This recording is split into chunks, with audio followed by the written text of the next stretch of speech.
तो कुछ लोग जो समझदार हैं, मैं उनके लिए कुछ बात कहना चाहता हूं कि हम लोग ये कहते तो हैं कि कुरान में ये लिखा है, कुरान में वो लिखा है, कुरान की खातिर वो हमको काटते हैं, कुरान में ऐसा लिखा है कि इनकी स्त्रियों को लूट लो, कुरान में लिखा है कि काफिर को काट दो, ये सब कुरान में लिखा है, ये उन्होंने वहां से सीखा है इसीलिए वो ऐसा करते हैं। उनकी मस्जिदों में यही सिखाया जाता है।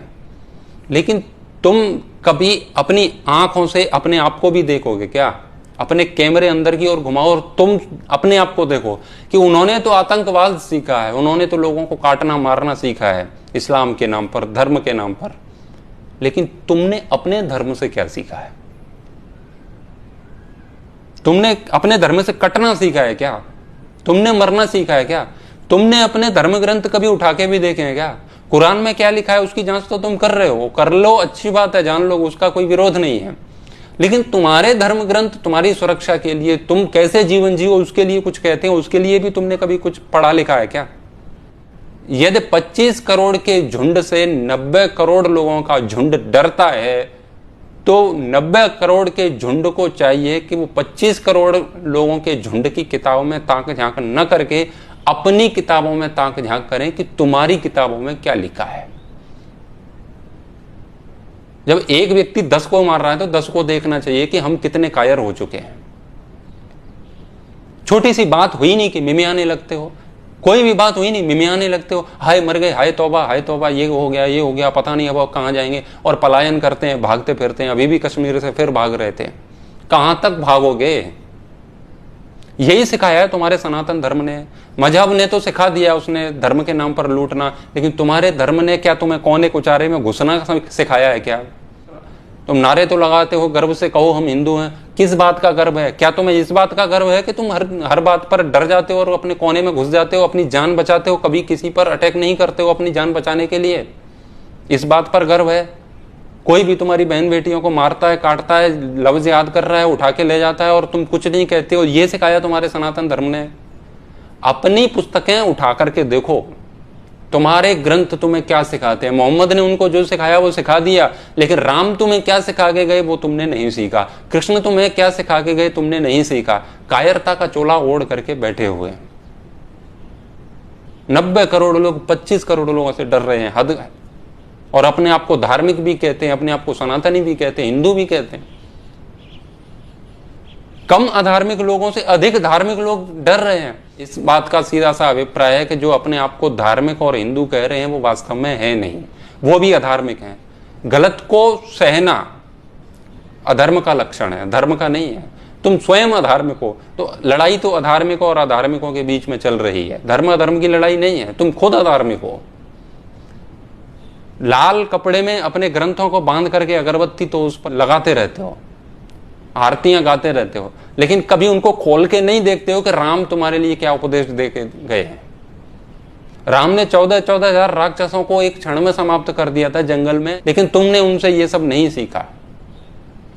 एक व्यक्ति एक महिला का अपहरण करके ले गया तो वो व्यक्ति जाकर के उसके घर में जाकर के उसको मारता है, जिसके नाम पर फिर रामायण लिखी जाती है। वो तुम्हें याद नहीं है, वो तुम पढ़ते ही नहीं हो। तुम ये क्यों भूल जाते हो कि तुम्हारा सुपर हीरो कुरुक्षेत्र के मैदान में खड़े होकर के वर्ल्ड वॉर लड़ता था, तुम उसकी संतान हो। लेकिन तुम तो बस राधे कृष्णा बस राधे कृष्णा जपो।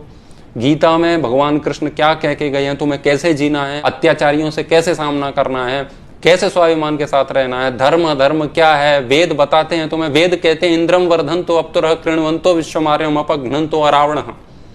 शत्रुओं का नाश करो, अपना ऐश्वर्य बढ़ाओ, संसार को श्रेष्ठ बनाओ। ये सारे संदेश तुम्हारे वेदों में भरे पड़े हैं। शत्रुओं का नाश करो, कर्म करो, छुपने से बात बनेगी नहीं। कृतम में दक्षिणे हस्ते जयो में सव्याहता। वेद कहता है तुम कुछ पढ़ो तो सही, वो बहुत कुछ कह रहा है, लेकिन तुमने तो कान में ईयरफोन लगा रखा है, सेक्युलरिज्म का गीत सुनते हो उसमें। तुम्हारे धर्म भी बड़ी विचित्र बात है कि राम के वंशज मोहम्मद की औलादों से डर रहे हैं। ये चुल्लू भर पानी में डूबने की बात है। और अपने आप को राम का वंशज भी कहते हो। किताबों के हाथ मत जोड़ो, किताबें खोल करके अपने बटन खोल के देखो तुम्हारी किताबों में लिखा क्या है। हमारे वीर पुरुष, हमारे भगवान हमें ऐसी शिक्षा देकर के गए हैं जिसका यदि हम 10% भी समझ लेंगे ना तो अधर्म टिकेगा नहीं। ये मोहम्मद की औलादें तुम्हारे ऊपर कभी हावी होंगी नहीं। लेकिन तुम केवल सुरक्षा अपने आप के बारे में सोचते हो, हम बचे कैसे, बचाव कर रहे हैं और वो आप पर आक्रमण कर रहे हैं। और जो व्यक्ति बचाव करता है ना, केवल वो बच नहीं पाता है। जब भी तुम्हारे साथ अत्याचार होता है, तुम बराबर में और उससे अधिक प्रतिकार नहीं करते हो, तब तक तुम्हारे साथ अत्याचार होता ही रहेगा। तो आपको इस्लामिक लोगों से कैसे लड़ना है, मुसलमानों से कैसे लड़ना है, उसका चक्कर छोड़ो। तुम पहले अपने आप को देखो कि तुम इतने कमजोर कैसे हो गए हो, इतने दुर्बल वीर्यहीन कैसे हो गए हो, तुम्हारे विचारों को दीमक कैसे खा गई है, तुम्हारे अंदर सनातन का बीज क्यों नहीं बचा है, तुम्हारे अंदर वीरता का रक्त क्यों नहीं बचा है। तुम इस पर विचार करो। तुम स्वयं से जुड़ जाओगे, स्वयं को भयभीत होने से बचा लोगे, निर्भीकता तुम्हारे अंदर आ जाएगी, तो ये मोहम्मद की औलाद है तो 2 मिनट में तुम्हारा पीछा छोड़ देंगे। ये तुमसे डरेंगे, ये उल्टा होगा। अभी तुम डरते हो, स्टेटस मत लगाओ या ये मत करो, देखो उसके साथ ऐसा हो गया, प्रोफाइल लॉक कर करके अपने विचार रख रहे हो, राक्षसों की औलादों से डर रहे हो। राक्षस पुत्रों को डरना चाहिए हमसे, उनको डर लगना चाहिए कि हमने राम और कृष्ण के विरोध में कुछ भी कहा तो वो हमारे लिए ठीक नहीं होगा। लेकिन यह हो ये रहा है कि उल्टा डर रहे हैं हम। तो जब तक तुम डरते, जो डरता है ना उसको डराया जाता है, ध्यान रखना।